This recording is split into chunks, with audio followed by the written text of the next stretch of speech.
बताइए मैडम, आप पाकिस्तान की पहली फीमेल फूड ब्लॉगर हैं, कैसे ये ख्याल आया कि फूड रिव्यूज देने चाहिए, खाना भी खाऊंगी, रिव्यूज भी दूंगी, और लोगों को लगता है यार कितने मजे हैं ना, हम फ्री का खाना खा रहे हैं और बस रिव्यू दे रहे हैं कैमरा ऑन करके। आज जरा बताएं तो सही हकीकत क्या है। पाकिस्तान में मुझे लगता है अभी सबसे ज्यादा बदनाम फूड ब्लॉगर्स ही हैं, है ना, मुफ्ता खा रहे हैं, मुफ्त खोर हैं, पता नहीं क्या क्या।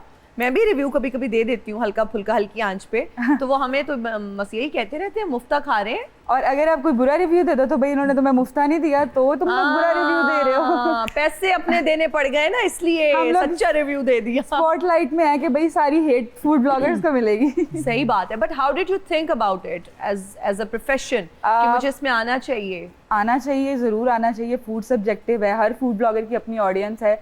अगर मुझे कोई चीज़ पसंद है और वही मेरी ऑडियंस को पसंद आ रही है, वैसे ही हर फूड ब्लॉगर की अपनी अपनी ऑडियंस है। मतलब अगर मैं स्पाइसी फूड पसंद करती हूँ तो मेरी वो वाली ऑडियंस है। तो ये फूड एक बहुत सब्जेक्टिव चीज़ है, आप एक बंदे पे इस तरह रिलाई नहीं कर सकते। सोचा कैसे? उस वक्त तो कॉन्सेप्ट भी नहीं था ना एक दौर में कि हम कंटेंट क्रिएटर्स बन जाएं, हम फूड ब्लॉगर्स बन जाएं। ये तो अब इतनी अवेयरनेस आ गई है कि आप इट उठाओ तो नीचे से एक ब्लॉगर निकल आता है, लाइक अब तो हर घर में एक ब्लॉगर है। हाँ ऐसे ही है और हर कोई कोशिश भी कर रहा है कि ब्लॉगर एग्जैक्टली। पाकिस्तान में तो अब बहुत ज्यादा आगे। जब मैंने स्टार्ट किया था आज से 5 साल पहले की बात है, तो उस टाइम पर मुझे कोई गाइडेंस नहीं थी। पाकिस्तान में फूड ब्लॉगिंग इन भी नहीं थी उस टाइम पे। ट्रांजिशन वीडियोस वो ऐसे ऐसे करके वीडियोस बना रहे होते थे, टिकटॉक्स बहुत वायरल होती थी। तो उस टाइम पे मैं ब्लॉगर्स को देखती थी, वो भी इंडियन फूड ब्लॉगर्स को देखती थी। अच्छा। तो उनको देख के मैंने सोचा कि इस तरह का कंटेंट बनाती हूँ, लेकिन वो पाकिस्तान में इतना पसंद नहीं आया। आहिस्ता आहिस्ता 5 साल में 2-3 साल के बाद मुझे समझ आई कि लोग किस तरह का कंटेंट पाकिस्तान में पसंद कर रहे हैं, और वैसा कंटेंट मैंने बनाना शुरू किया। थोड़ा लोगों के साथ स्टोरी टेलिंग शुरू की, तो वो लोगों को लगा कि मैं फनी भी हूँ और फूड ब्लॉगर भी हूँ, तो फिर उसकी वजह से। अच्छा, तो मुझे ये बताएं कि डाइटिशियन भी हैं आप? हाँ, मैं तो ये तो खुला ताजाद है कि डाइटिशियन है, लोगों को जिस खाने से मना करना चाहिए वो तो खुद खा रही होती है। वो भी परसों का खवा देंगे ने जेड़ा पिया हुंदा, उन्होंने पता इन्होंने वीडियो ही बनानी। नहीं ऐसा नहीं, हमें सबसे अच्छा खाना रिप्रेजेंट किया जाता है। अच्छा ये भी फूड ब्लॉगर हैगा है? केरी वाली छली खा के उन्होंने कहता ये देखे नाज़रीन, वो कहता पैसे रख थे। मुझे लगता है पहली डाइटिशियन है जो बदपरहेजी करती होगी। बदपरहेजी नहीं कह सकते क्योंकि मैं बड़े तरीके से रिव्यू करती हूँ। मैं पूरा दिन कुछ नहीं खाती और अपने मैदे का मैं बहुत ज्यादा ध्यान रखती हूँ। अच्छा, जिस दिन रिव्यू करना उस दिन कुछ नहीं खाते हो? नहीं, तो this is also not healthy approach. कहते हैं कुछ ना कुछ तो खाते रहना चाहिए। नहीं नहीं ऐसा नहीं है। बीइंग अ डाइटिशियन आपको कुछ ना कुछ हर वक्त नहीं खाते रहना चाहिए। आपकी बॉडी सबसे ज्यादा स्टेबल तब होती है जब आप फास्टिंग में रहते हो। अच्छा, मुझे ये सुन के बड़ा दुख हुआ, आपको सुशी नहीं पसंद। ये आपको कैसे पता चला? आपने लगता है मुझे पूरी रिसर्च करके हम आते हैं ना, देखिए गेस्ट आ रहे हैं तो हमें उसके बारे में सब पता होना चाहिए। इस गल्लों राशिद कमाल ठीक है, कुछ ना कुछ खांदा रहंदा, कभी फ्रूट कभी खाना। कुछ ना लबे अपने पियो को फेंटी खा लो।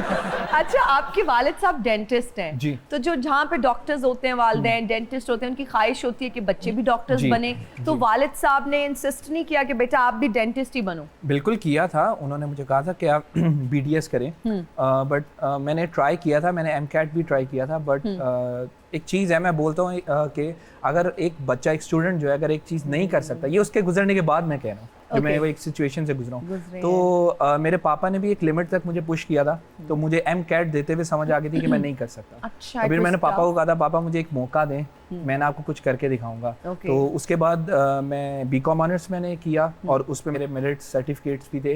एक बार 3.83 GPA पे, एक बार 3.9 GPA पे। वाह, वेरी नाइस, इंप्रेसिव। क्या बात है वैसे भाई। क्या आमना, आप डाइटिशियन भी हैं, तो आप जिस तरह से बताया कि अपनी फूड का बहुत ज़्यादा ख्याल रखती हैं, क्या टेस्ट वगैरह भी कराती रहती हैं, यूरिक एसिड ना ऊपर चला जाए, कोलेस्ट्रॉल सही रहे? क्योंकि आजकल खुदा ना खास्ता आपको अचानक से पता चलता है कि भाई ये भी हो गया है, शुगर बढ़ गई है, यूरिक एसिड, और बड़े यंग लोगों को हो रहा है। तो हाउ डू यू मैनेज फिर अपना ये? क्या एग्जेक्टिव प्रोफाइल करवाते हो या वैसे ही एक ट्रैक रिकॉर्ड रखते हो कि क्या खा रही हूँ, किस तरह से मॉनिटर करते हो साथ साथ? ये चीज़ बहुत इंपॉर्टेंट है। एक आम बंदा हमारी वीडियो देख रहा है, उसने हफ्ते में 1 दफ़ा खाना है, हमें हर हफ्ते में 3 या 4 डेज खाना पड़ता है, और उसको मतलब अगर ना चाहते हुए भी रिव्यू करना पड़ता है। तो मैं ये ज़रूर करती हूँ कि मैं 6 मंथ्स के बाद 3 मंथ्स के बाद ना अपनी हेल्थ प्रोफाइल पूरे टेस्ट वगैरह करवाती हूँ। अच्छा। और अगर ऐसे होता है अक्सर मेरे साथ कि कोई चीज़ किसी चीज़ की कभी मुझे कमी नहीं हुई किसी भी टेस्ट में, हमेशा ज़्यादा ही आया, यूरिक ज़्यादा ही एसिड ज़्यादा है अच्छा। और बाकी मिनरल्स विटामिन वो भी मेरे ज़्यादा ही होते हैं हमेशा। अच्छा, कभी किसी ने ये कहा हो आपके रिव्यू की वजह से वो वहाँ गया हो, उसको फूड ना अच्छा लगा हो, फिर आपको आके बहुत उसने कहा होगा जी आपकी वजह से हमारे पैसे ज़ाया हो गए, आपने हमें क्यों भेजा, फिर लड़ाई की हो? एक दफा थोड़ी हुआ, रोज होता है। अभी कहीं पे भी मैं चली जाऊँ आके मुझे एक तो बंदे ने मुझे आके कहा मेरे पैसे वापस करो। मैंने कहा क्या? कितने पैसे? कहता 500 रुपए। मैंने कहा 500 रुपए लड़े हो मेरे से यार, जाओ। हाँ। नहीं तो आप क्यों भाई, आपका एक्सपीरियंस डिफरेंट हो सकता है, मेरा एक्सपीरियंस ये डिफरेंट है। रेस्टोरेंट वाले बहुत गलत करते हैं। वो अच्छा। हमें अच्छी चीज प्रेजेंट करते हैं और हमें पसंद आती है, हम वही चीज का रिव्यू देते हैं, और देन जब लोग वो ट्राई करने जाते हैं तो वो तो फिर आप रेस्टोरेंट से बात करती मैं हैं? करती हूँ, मैं लड़ाई करती हूँ पूरी कि क्या तरीका है। मैं उनको मेंशन करती हूँ, मैं लोगों की जो प्रॉब्लम्स होती हैं वो उनको रेस्टोरेंट वालों को बताती हूँ।